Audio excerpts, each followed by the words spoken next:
Sur la voie qui mène à l'émergence, le soutien de la France ne fera pas défaut à la Côte d'Ivoire.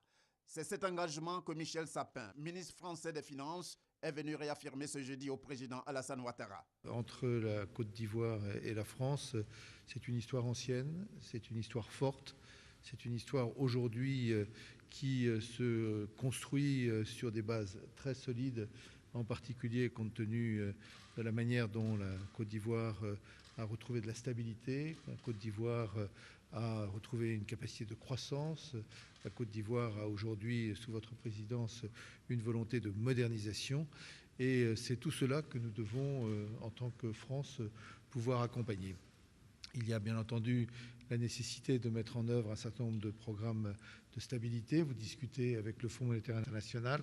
La France vous appuie dans ces discussions et sera présente pour permettre une mise en œuvre dans de bonnes conditions de ces programmes qui sont nécessaires, qui seront utiles à la Côte d'Ivoire.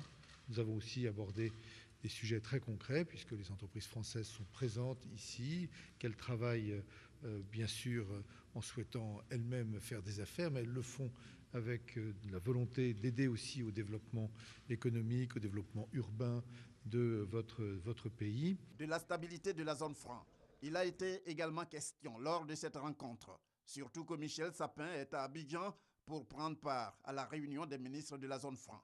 La zone franc, elle n'est pas la zone de la France, elle est la zone de l'Afrique. C'est une monnaie, ce franc CFA, qui appartient aux Africains, et c'est aux Africains de nous faire des propositions s'ils veulent faire des propositions d'évolution.